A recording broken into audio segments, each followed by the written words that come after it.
Hello, this is old Mr. Kent of MrKent.com, and finally we have sunshiny skies. I still have to do my flights in the morning because the temperature gets too hot in the afternoon, but it's nice having bright skies. So anyway, what I'm going to do is all night last night we heard a tractor running across the canal from us here, and then when I went to go get the drone ready, then I heard the tractor running over in this direction. So we're going to go take a look, and of course whatever he's doing over there doesn't look like what he was doing last night in the middle of the night, but we'll see. Anyway, while we're doing this, I'll tell you about an experience I had when I was taking flight lessons. I took my flight lessons at Kennewick Airport, which was called Vista Field, which, by the way, has a history. The city of Kennewick purchased the property for an airport, but in 1942, the Navy leased the property, and I don't know how long they leased it, but what they did was they set it up for practice landings for carrier pilots, because it's up on a bluff above the river, and it's when you come in, you don't have any like a normal airfield. You just come into the top of a hill. So anyway, that's where I took my lessons, and it was I hung out there a lot with other things and with other folks and other airplanes, and I worked on some airplanes over there, and it was a lot of fun. But I was taking lessons, and I had done a solo. I'm sure I had done a solo by then, but my instructor said it was time for me to do some night flying. And so I said, okay, let's do that. Well, so the night came, and we had to wait till it was a half hour after sundown, and I met him at the airport, and we got in the plane. And now I was fairly new with the plane, and so what you have to do is you have to pump some fuel into the carburetor. And so I pumped some fuel into it, but I think I pumped too much, because as soon as I pulled the starter, trying to get the engine to start, it wouldn't start, and then also we could see what looked like flames outside flashing on the ground and stuff. So the instructor knew what was wrong, so he said, keep cranking it, don't stop cranking. So he ran clear across the tarmac and got a fire extinguisher and brought it back and put it out. But an aircraft engine, like a Cessna engine, they have an updraft carburetor. That way the carburetor can be underneath, and that puts the crankshaft up higher and puts the propeller further off the ground, and also helps so that you can see better over the front of the cowling. So an updraft carburetor is a great idea for that, but when you pump too much fuel in, well, then it drops straight down. Well, I had purchased this airplane, the Cessna 150, from a guy who I don't think he knew a whole lot about airplanes, and I don't know why he even had an airplane. But one of the things, an aircraft air filter, has a special treatment, and it is, when you hold it in your hand, it's just kind of sticky, but the air goes through it just fine. But it's not like a car filter, and it's foam, but it's got some kind of a treatment. So what he had done, and you don't do this, but he had done it, he had cleaned it with like kerosene or something, and cleaned it so that he had all the fire retardant stuff washed off of it, and that's illegal, and it's wrong. So that's why when I flooded the carburetor, normally there wouldn't have been a fire, but it was dropping down onto that foam, and the foam caught on fire. And so my instructor went and he got the fire extinguisher and squirted it into the intake. And meantime, all that time I was cranking the engine, making sure that it didn't get, so the flames would be drawn up into the engine and not get around on the rest of the plane. Now, as you can see, that might be the tractor we heard last night. I don't know.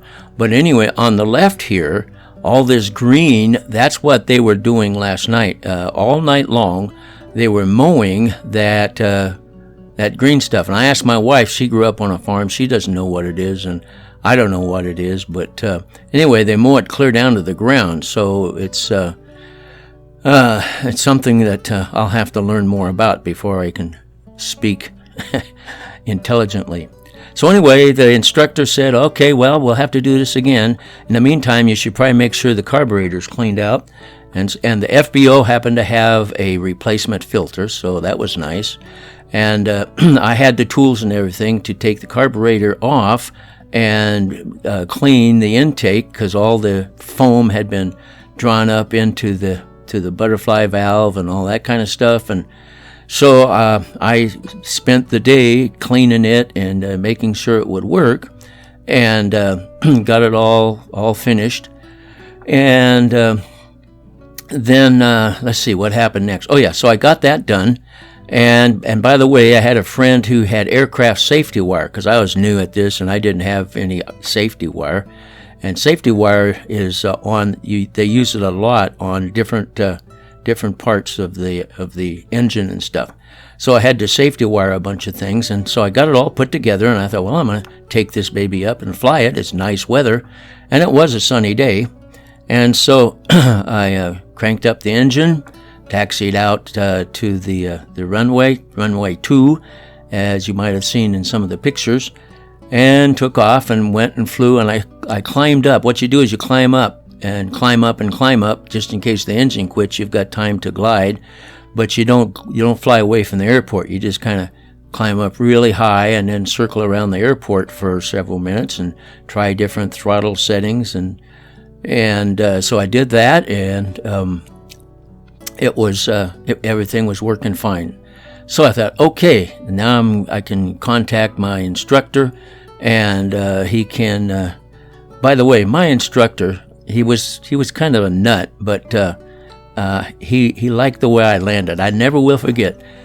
Almost every time I would land as a new student, I'll never forget the words. He'd say, "Damn, you're good." Now, I don't use that word, but he used it a lot.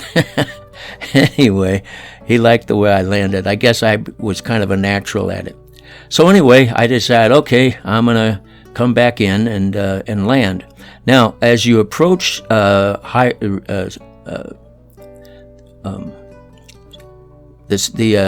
airstrip from the other end, it's number 20, as you can see if you might have seen on the picture.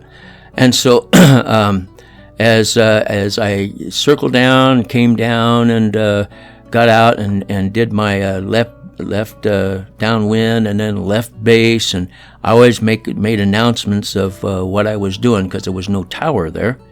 And I got down now the at the other end of the airstrip, at the end towards the river, they had developed a little, like a park, a city park.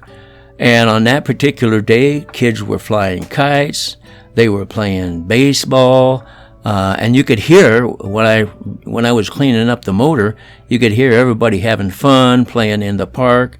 And so I said, well, that's pretty cool, because as I came over it, I was descending, and I came down and came over that park, and of course, I was quite high over the park, and I was coming down. I pulled the throttle all the way back, and then all of a sudden, the prop stood up in front of me, and being a new pilot, I had no idea what happened. I thought maybe somebody jumped up and stuck their hand in front of me. That was my first instantaneous thought.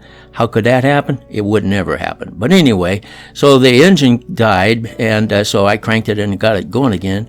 But one of the things I didn't bother to clean was the idling jets. So I missed that. I didn't think about that. So when I pulled the throttle all the way back to come in to land, the idling jets were still clogged and it wouldn't idle.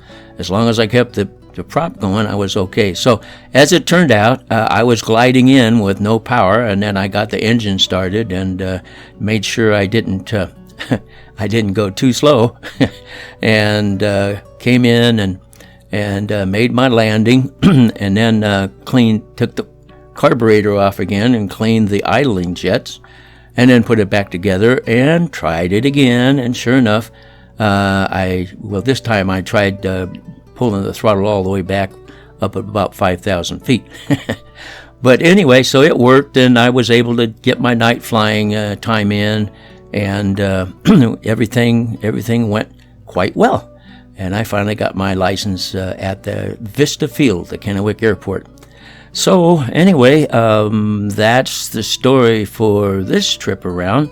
And I've got an old poem I've got for you if you want to listen to it. So let's go ahead and throw it up here. This poem is called More Thoughts on Love. Somewhere there's a poem called Thoughts on Love, but I don't know where to find it anymore. So here we go. More Thoughts on Love. Love is sitting when you'd rather walk. Love is listening when you'd rather talk. Love is working when you'd rather sleep. Love is giving when you'd rather keep. Love is hiding when you'd rather seek. Love is silence when you'd rather speak. Love is frowning when you'd rather grin. And love is losing when you'd rather win. Love is catching when you'd rather throw. Love is staying when you'd rather go. Love is smiling when you'd rather cry. Love is living when you'd rather die. Love is when you do what you must in order to keep another's trust.